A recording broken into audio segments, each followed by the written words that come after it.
We were discussing noise in circuits. Now we know how to calculate noise in any circuit.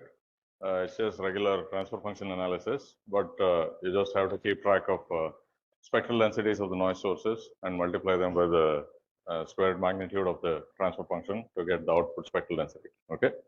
From multiple components, you just add them. So to take a slightly more complicated example than before, let's take a common source amplifier. And at the operating point, this has a certain GM. And if I have an incremental input Vi, V naught by Vi would be minus GM RL, right?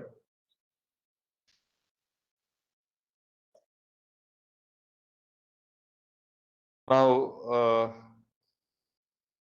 the resistor has a noise source IN,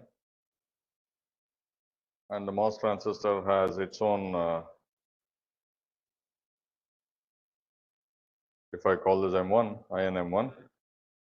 And with these polarities, what will be the output voltage due to noise? Let's assume that the transistor has 0 GDS or infinite RDS. What will it be? So it will be, both of these will flow, but with the polarities I have drawn here, it will be INR minus INM1 times R. So what will be the spectral density of the output noise? So this will be 4 kT by RL, let me make it RL, minus, plus 8/3 kT GM1 GM times RL square, okay, which of course can be written in different ways. 4 kT RL plus 8/3 kT GM times RL square and so on. Okay.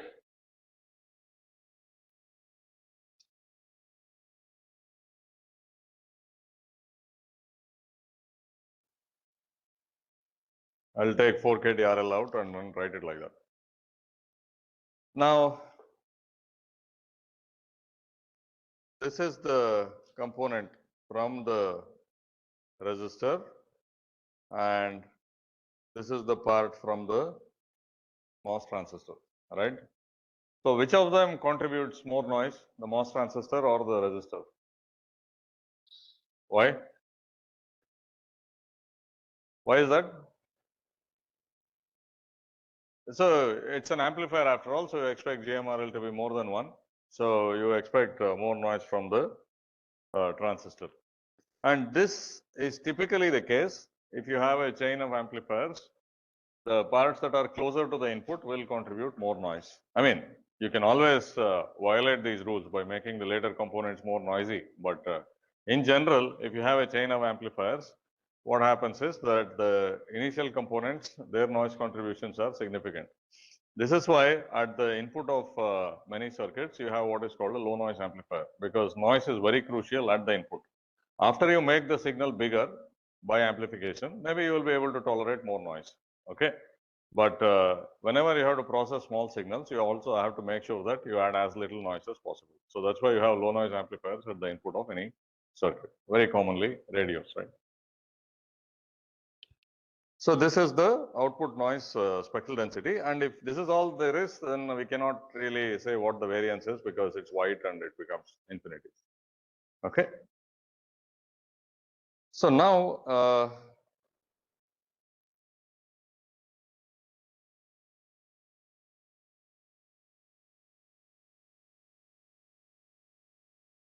let's say I also had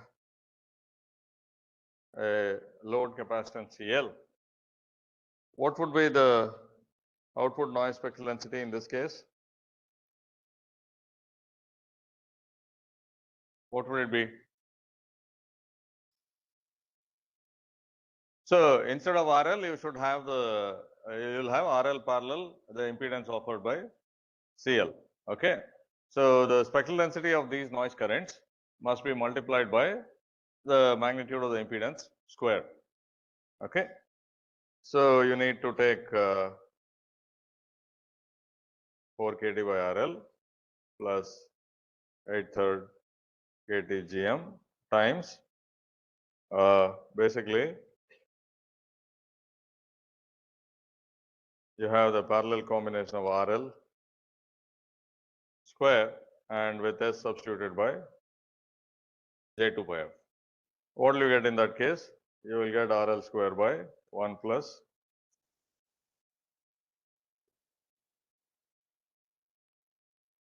okay. Everything else remains the same. The only thing that got added was this denominator, which makes the noise low pass, and then this will have a finite variance. Okay. So what will be that variance?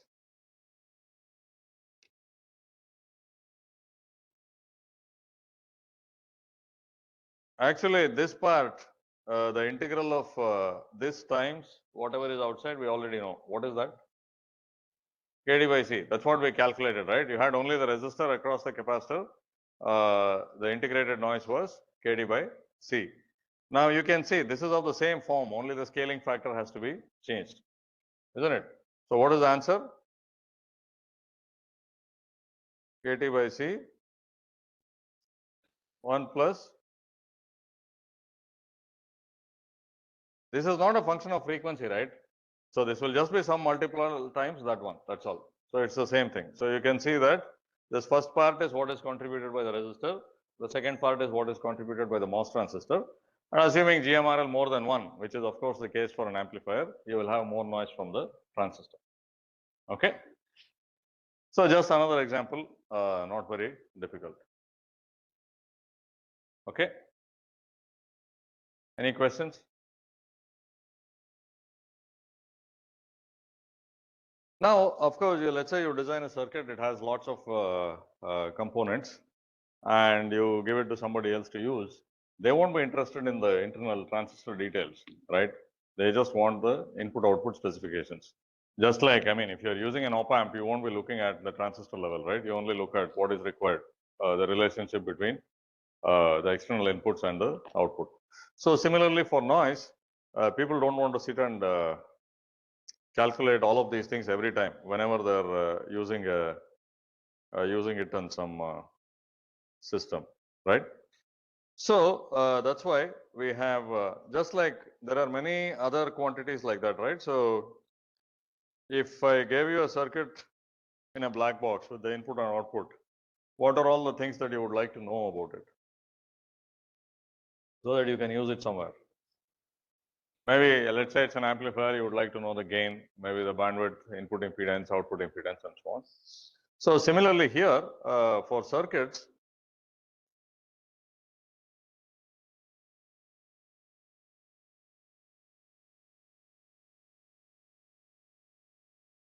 this is in a box and it's very common to, let's say this is noiseless and inside the circuit could be however complicated it is, but you would like to represent the noise of it by a single source at the input. Okay. So let's say I call it VNN, right?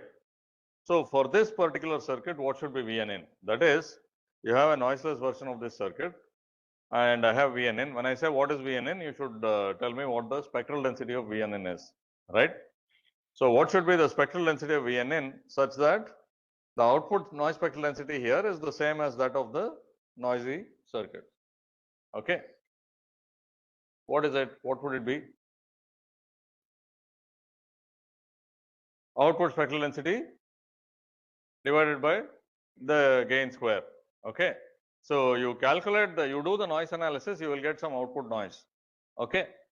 Output noise spectral density. You evaluate the transfer function from the input to the output. Now you divide that output noise spectral density by the square of this transfer function.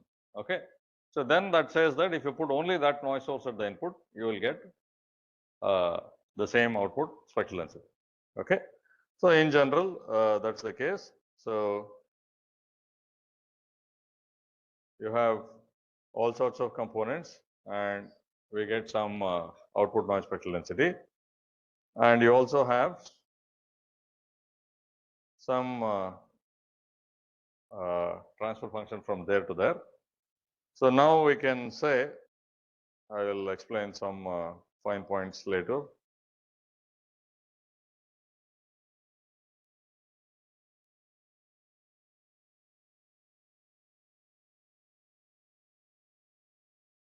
I will represent the noise by a single source,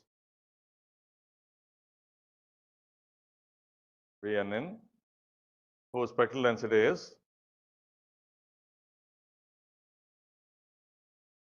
the output spectral density by that square, right? This looks reasonable, isn't it? So you apply the same noise at the input and it goes through the same transfer function and you will get SVO as the output, right? So when you take this and multiply this by mod HFF square, you will get SVO. That's the idea. So this you can see why it's useful in the similar sense as the input impedance, etc. are useful. You make your complicated circuit, you specify what the input referred noise is. This is called input referred noise. This is not a noise that you can measure directly, right? The output noise spectral density you can measure. You don't apply any input. You measure what is at the output. That is the output noise spectral density. The SVN in is not something that you can measure. It's not something that is there, right? It's a representation of the total noise referred to the input. It's called the input referred noise. Okay, very common way of representing noise. And also for some circuits like op amps and so on, this is the only thing that makes sense. Okay, you don't specify the output noise spectral density of the op amp. We'll see why later. Okay. Any questions here?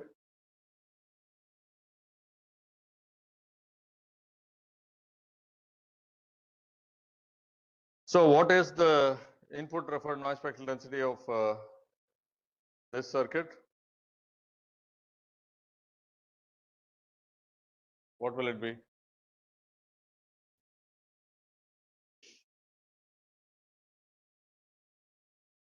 What should I do?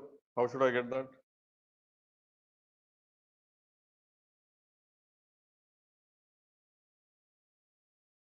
What will be the input referred noise spectral density? What is it?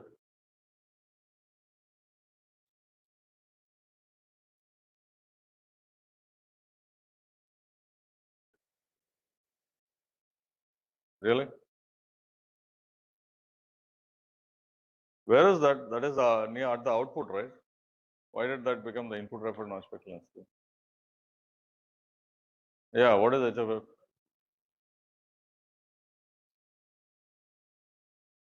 So here is the, forget the one with the capacitor. Here is the output noise spectral density. What should I do with this? 1 by GMRL squared. This is the output voltage noise spectral density. I have to divide that by the voltage gain squared. Okay. So I'll get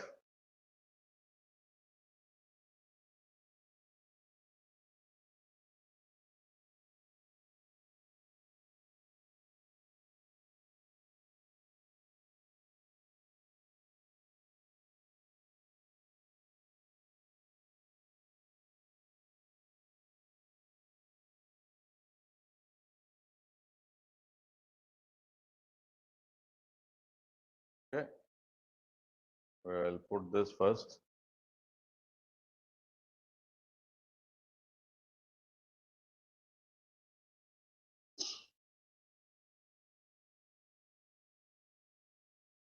So now this part is from the MOS transistor and this part is from the resistor. Okay.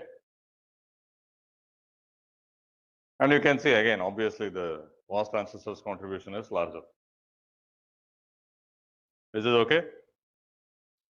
And also, what was this 1/3 kT by GM? What is this? We came across that expression earlier. What was that thing? What is it? What is 1/3 kT by GM? What was it? Where did we see this? if you express the MOS transistor's noise as a voltage source at the gate, you get 830 kD by GM. And it makes sense that it appears here directly, right? Because if I had done the noise analysis with, let's say, RL's noise, I can express however I want. And the MOS transistor's noise, let's say I had expressed it as a voltage source at the gate. So very clearly, this simply gets added to the input referred noise, right? This contributes directly to the input referred noise. It is at the input. Okay. So sometimes that's why it is useful to have the noise of the MOS transistor represented as a voltage source at the gate. You can directly see that much noise gets added to the input. Okay. Is this fine? What will be the input referred noise spectral density when you have this capacitor?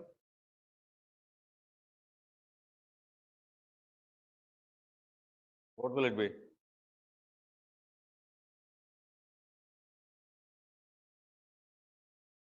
What is it?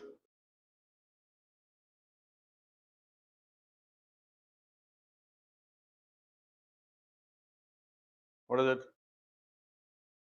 Huh?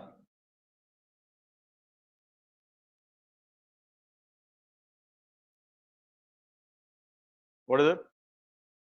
Same. It is the same, right? You basically have to divide this expression by GMRL square by this whole thing. That's all. So you get exactly the same result here. Okay. In this case, I mean, this is not some universal rule or something. In this case, it is the same. Okay. So this concept of input referred noise is very important, but there are some details, right? First of all, it turns out that this representation is not complete. Okay. Representing the noise by a single source is not complete. I won't go into the details of it. There is actually a handout on Moodle that says something about noise in circuits, input referred noise in circuits. So you can see, it turns out that it's okay for this circuit, right? For this circuit, it's fine. But in general, it turns out that you will need two sources.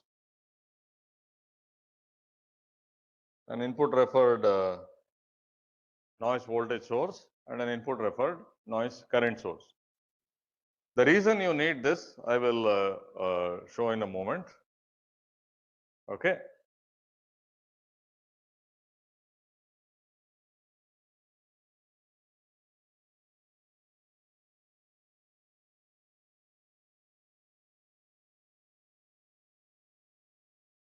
The reason you need both is the following.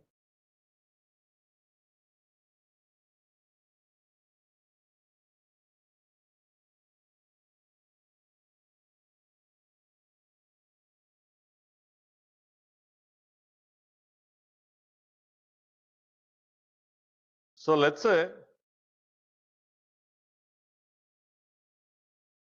you have some transfer function from, okay, let's say we have the input is an ideal voltage source. Okay. What will be the contribution to the output from ion in? The input is an ideal voltage source. What will be the contribution to the output from this source? Forget that there are noise sources. There are some two sources here, two signal sources, let's say. What will be the transfer function from here to there in this particular circuit? How much is it? Huh? Okay. What is it? Why? What is the parallel combination of a voltage source and anything? It is the same voltage source. So this current, basically this current simply flows through the voltage source. It doesn't change the input to the circuit. Okay. The parallel combination of Vi, if you want to think of it that way, Vi, and if you have this, you can simply remove this and it makes no difference also, right? So the gain from ion into VO is 0 because essentially if you do the superposition, this becomes a short circuit and INN simply goes to the short circuit. So the same happens, similar thing happens. Let's say I have an ideal current source as the input. Okay, what happens in this case? The contribution from VN in will be 0 because you have these two current sources and something in series with the current source is still the same current source. Okay, so this voltage doesn't change anything. Okay, so here this has no role. Okay, now logically you can see somehow if you express the noise only as input referred noise voltage, you can see that you could be wrong, because if you have a current as the input, then it says the circuit is, there is no noise output from the circuit. That doesn't seem right. I mean, as a general rule, because just because I referred the noise as an input referred voltage noise, and then you apply a current source as the input, and there is no noise at all at the output. That doesn't make any sense. Okay. So similarly, the other way around, if you have an ideal voltage source, the current doesn't, and I had chosen to use an input referred current source, then I would get zero output noise. This cannot be universally true, right? The circuit will create whatever noise it has to, right? So you will need both of these. Okay. That is for the general case where essentially the point is that you have to get the correct output voltage noise for any type of source. That is, you have input source with some source impedance. For any value of source impedance, you should get the correct output noise. For that, you will need both the input referred voltage noise and the input referred current noise sources. Okay.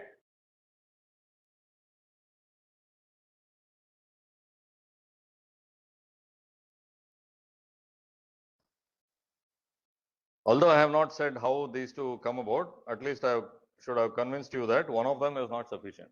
Using only one of them is definitely not sufficient, right?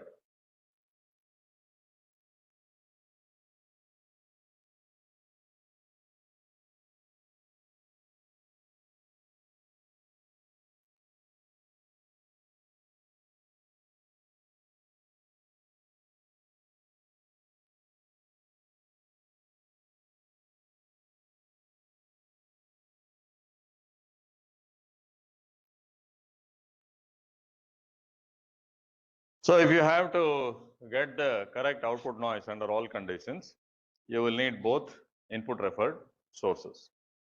Okay. How will you find these sources? You know noise analysis. I want to find the spectral density of VNN and spectral density of INN. How would I find it? To find VNN, what should I do? So what I'll do is I'll apply Vi equal to 0, right? Then this becomes irrelevant. The output will be the transfer function from a voltage source at the input to the output. Okay. So there will be, if I have Vi equal to 0, that is basically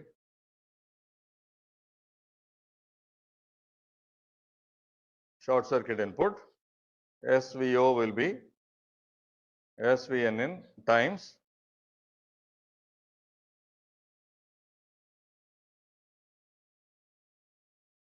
okay, and from that you can get SVNN.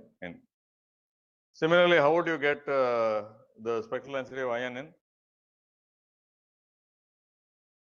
You have to set II equal to 0, basically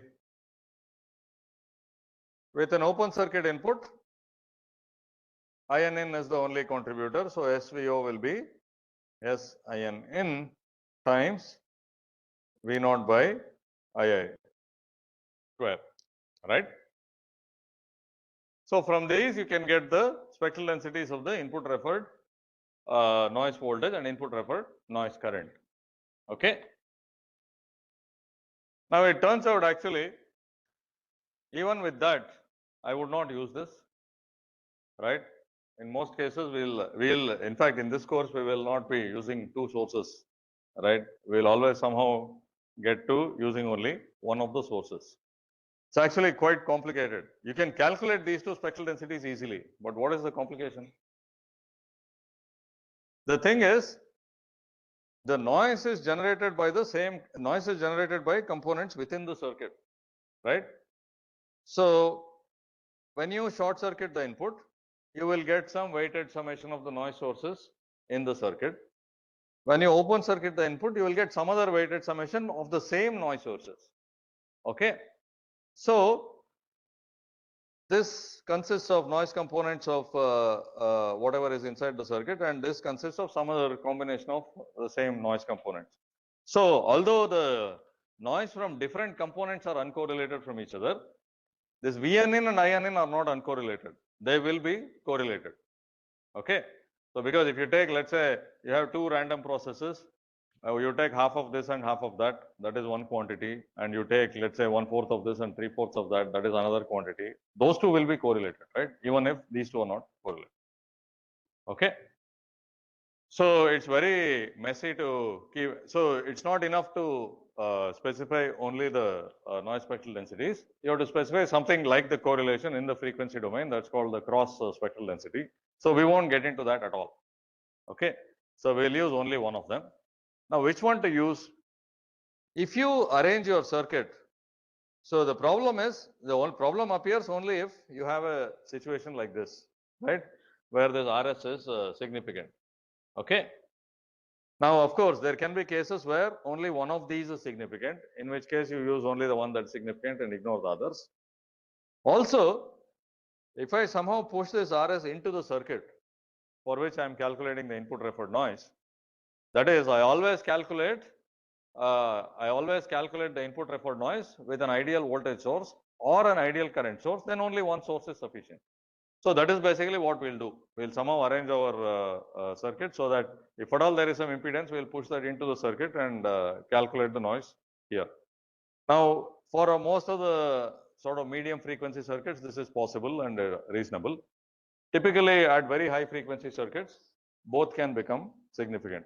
Okay, so in RFIC design, those of you who are taking it, perhaps you are dealing with both, but here one is enough for us. Okay, so if at all there is a source resistance, we can also push it inside so that outside we are only left with either a voltage source or a current source and calculate the noise only. Okay, any questions?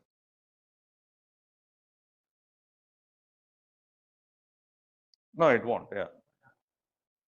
No, you don't have to calculate the noise of that. I mean, you can, right? I mean,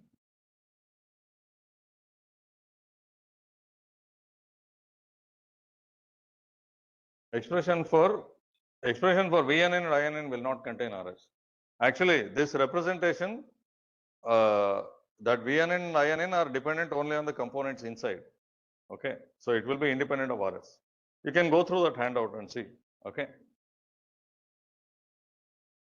No. Once we push it inside, it's a different circuit. We are calculating something else, but that's enough for most of our applications. That's what I'm saying. Okay.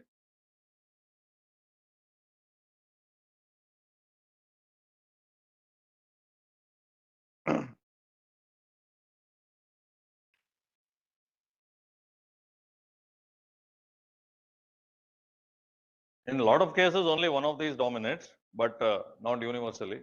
But anyway, keeping track of cross spectral density and so on is too messy, and we don't need that, especially for the circuits we'll be dealing with in this course. So we don't have to worry about it.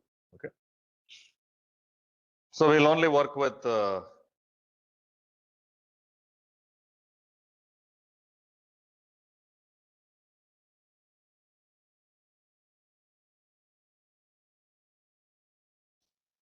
from the context, it will be clear. If you are thinking of, let's say, a current controlled current source or a current amplifier, you will use the input referred noise current. And if you have a voltage input circuit, you will use the input referred noise voltage and so on. Okay. So it's either that only one of them is significant, or you have ideal voltage source or ideal current source as inputs.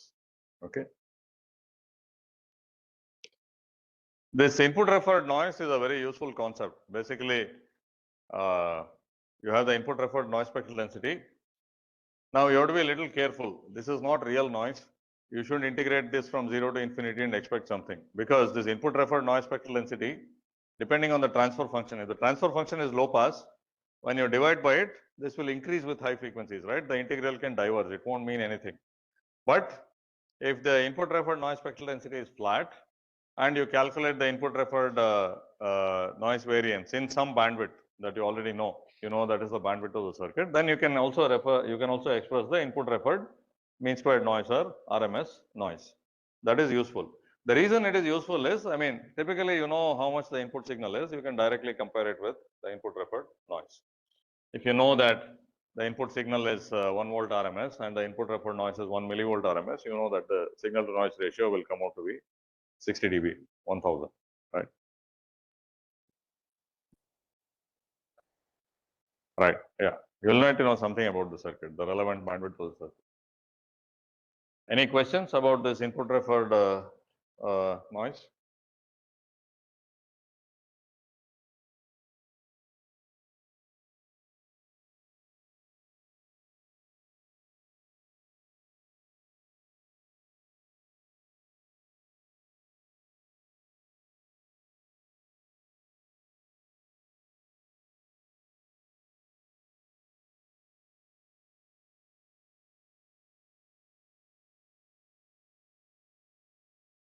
So noise calculations are basically the same as the mismatch calculations, right? You saw that the circuits are exactly the same.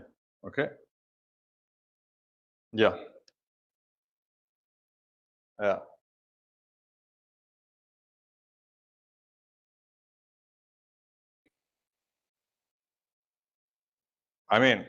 You cannot do it in a direct way.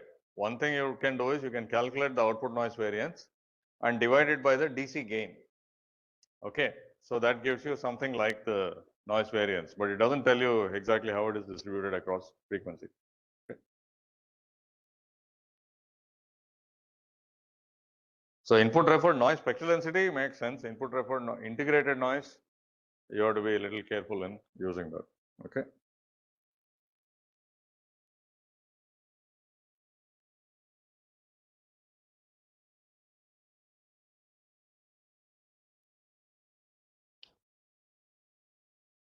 So the main problem is that these two are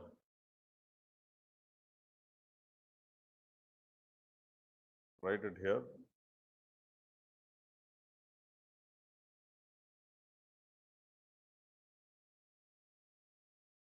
So this and this, they will be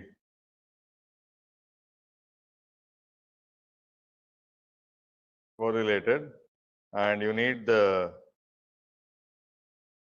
cross correlation or cross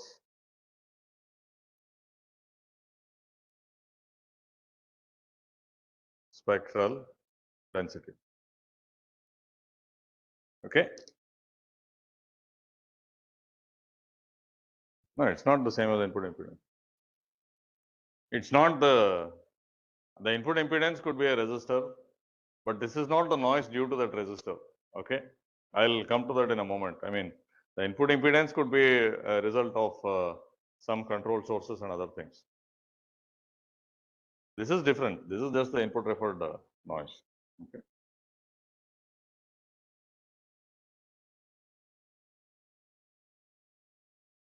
Any questions about this? I think now you should be able to calculate the noise for any circuit. Okay. How to use it? Yeah, we'll see later.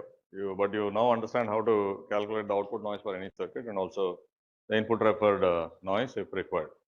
Okay. Now just a couple of more concepts that you may come across while using noise. One is this idea of noise bandwidth. So let's say you have some circuit, okay, with some transfer function h of f. Now if the input is white noise with a power spectral density of S naught Okay. What will be the output noise spectral density? S0 times magnitude of h of f square. What will be the output noise variance? What is it? It will be S0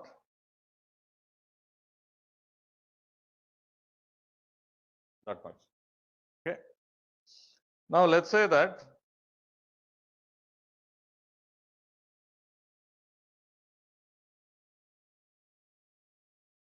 we have a brick wall filter of bandwidth FB, N, and we feed the same white noise source with PSD S0. What will be the output noise variance? What will it be? S0 times FBN. Okay. So now, for arbitrary circuits, you can define something called the noise bandwidth such that these two variances are equal. That is, the noise bandwidth of the circuit is this FBN such that the output noise variance is simply S0 times FBN. Okay. You equate these two. In this case, FBN is the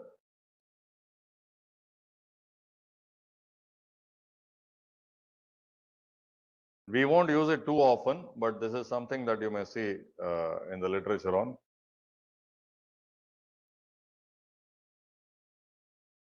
It's basically the bandwidth of the ideal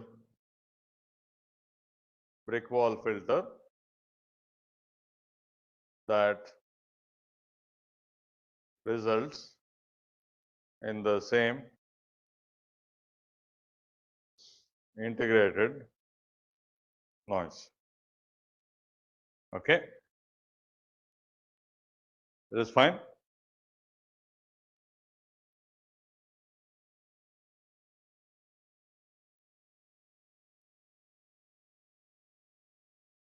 What is the noise bandwidth of this circuit? We already calculated everything we have to for this, right? So what's the noise bandwidth of this circuit? 1 by 2 pi RC. That's the 3 dB bandwidth of the circuit. Is that the noise bandwidth? What is the, I mean, we have already calculated this. If I have this white noise source with PSD of S0, what will be the output, integrated output noise? What is it? KT by C is because of the noise from the resistor. Okay. From that anyway, you can get the scaling factor. So what is it? If it is S0, what will be the output noise variance? How did you go from the resistor's noise spectral density to KT by C? What did you have to do? What's that? Yeah, I know, but what came out of the integral? KT by C is the answer, but if S0 is the input referred noise spectral density, what will be the output noise variance?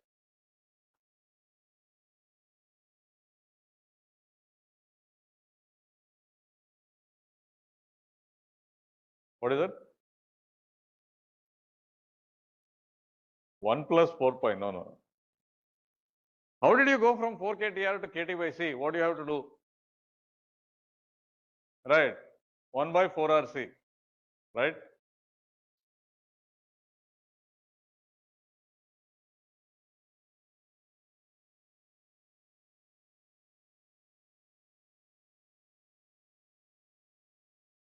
Somewhere here I had it. Yeah. Okay. The integral of that is 1 by 4 RC. See, the noise spectral density was 4 KTR, right? Instead of S0, you had 4 KTR. How did you go from 4 KTR to KT by C? You have to multiply by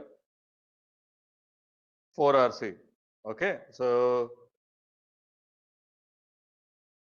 if this is V0, this will be S0 by 4RC, which can be also written as S naught times, what is the 3 dB bandwidth? 1 by 2 pi RC times pi by 2. It's basically pi by 2 times the what we think of as the 3 dB bandwidth of the circuit. Okay. So how much is pi by 2? About 1.5. It's larger than the 3 dB bandwidth.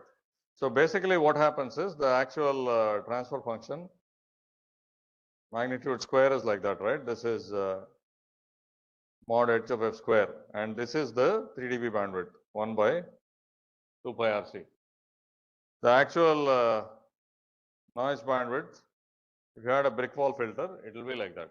This is because it's not cutting off abruptly, there is some tail. So this happens to be 1 by 4 RC. For any first order system, this will be the case.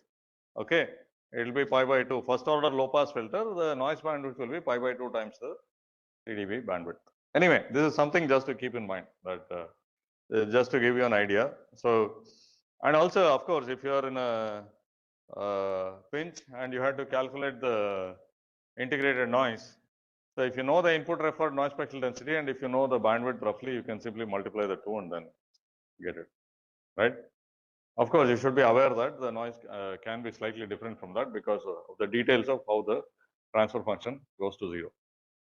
Okay. Then one more thing, which is also again related to representation of noise. Again, I won't derive this. This is not very difficult to derive, but if you have a passive circuit, passive means physical RLCs, okay?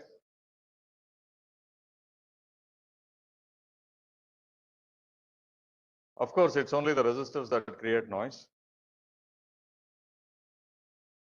And of course, if you have some one port somewhere, some two terminal somewhere, you know, I mean, the inside the circuits can be very complicated, but you know how to calculate how to represent the circuit between these two ports. It is just the impedance that you can calculate from circuit analysis. Now it turns out that if this is a noisy circuit, then as far as the noise is concerned, so let's say this is some Z1, okay, which is R1 plus JX1. Okay, R1 is just the real part of Z1 and X1 is the imaginary part of Z1. As far as the noise is concerned, if you want to represent it at this one port, you can take a noiseless version of the same circuit, and the noise can be represented by a single voltage source whose spectral density is 4 kT R1 or 4 kT times real part of Z1. Okay. This can be useful, again, not so much in this course, maybe it's more useful in the RF course because we don't have too many circuits with RLCs and so on. Typically, we deal with relatively low frequencies, but the circuit can be however complicated it can be, but the noise voltage source will be related only to the resistive part of that impedance. This anyway should also tell you, you have a very complicated resistive network, and if you're asked to calculate the noise, and again, this is only true for passive circuits. Okay, if you have active circuits, if you have controlled sources, this is not true. But if you can have however complicated a resistive circuit, right? If you are asked to calculate the noise, you don't have to write the noise representation for each resistor and calculate it. You look at where you have to calculate the noise, find the effective resistance, 4 kT times that is the noise voltage source. And similarly, you can do it for noise current, but basically this is what it is, right? This is also quite useful. Just to show you an example where for active circuits, I mean non-passive circuits, this is not true, yes?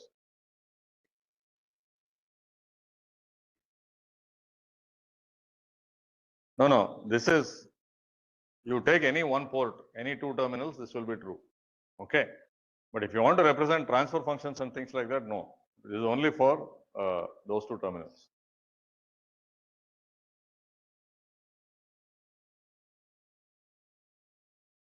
Yeah, it could be. And then S1, R1 in general can be a function of frequency, and so is the spectral density. It's not white noise. I didn't say that.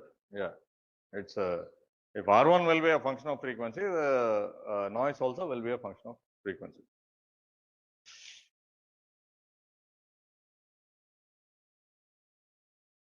Now, actually, we do this quite often in active loads and so on.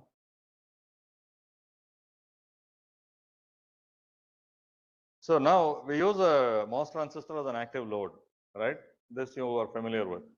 What is the equivalent resistance when you just use it as an active load? What is it? Huh? 1 by GM. Why? It is RDS, right? You use, because RDS is very high, that's why you use it as an active load. So if this is an active load, so that means that incrementally the gate will be at 0. Okay. You have a resistance RDS or 1 by GDS. Okay. Conductance GDS. What is the noise current of this?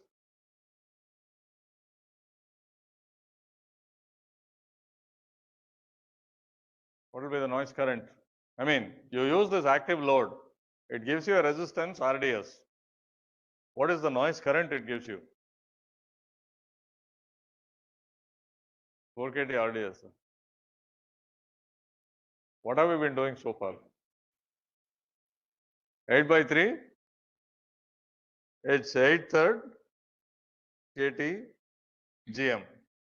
Okay. So, what can you say about this active load compared to a real resistor of that value? Huh? The correlation between what and what? There's only one quantity here. So, what is it? I mean, as far as noise is concerned, what can you comment about this active load? It is? It contributes? Doesn't contribute noise.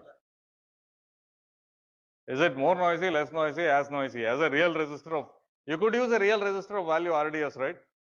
Or you can use a MOS transistor biased appropriately. As far as noise is concerned, which is better? Why? GDS is very low. Okay.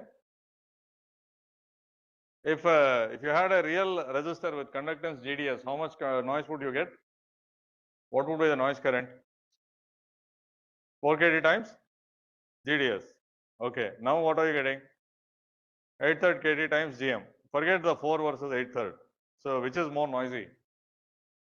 The MOS transistor is much more noisy, right? I mean, active load. Because, I mean, how much could GM by GDS be? It could be 10, 100, something, right? It only gives you that resistance, but the noise does not correspond to GDS. Noise corresponds to GM, right? So if you had a real resistor,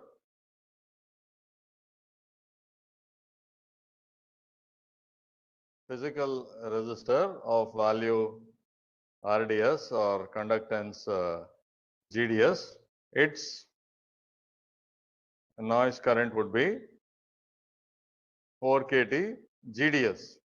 GDS is much smaller than GM. In fact, that's why you are using the active load, right? Because GDS is very small and you can't make such a physically large resistance value, you use the active load. But the penalty that you pay is noise. Okay. So it is a lot more noisy than a real resistor. Okay. And this also, the reason I brought it up is, earlier I said for passive circuits, the noise is just 4 kT times that resistance value. But if you get that resistance using some controlled sources and so on, which are active sources, that is not true at all. The noise can be very different. Okay. Higher. Is this part clear? So these are things that you have to keep in mind. There are many ways in which you can synthesize impedances. You can use, you're familiar with Miller effect? Some impedance multiplication stuff. So you have 1 kilo ohm and maybe you can somehow effectively multiply it by factor of 100 and get 100 kilo ohms. But then the noise will be much more than a real 100 kilo ohm resistor. Okay, this is invariably the case. Okay, so this is, I mean, not everything is equivalent between that synthesized resistor and this, same as here, right? this RDS and a real resistor of value RDS are not exactly the same. They are the same as far as the resistance value is concerned, but they are not the same as far as noise is concerned. Okay. Any questions about noise? So with this, basically, you should be able to calculate the noise of any circuit. Again, there is nothing special. All you need to know is circuit analysis and representation of noise sources. The representation of noise, the noise spectral densities, that is what is new. Other part, I think you already know, circuit analysis. Okay. Any questions about anything related to noise?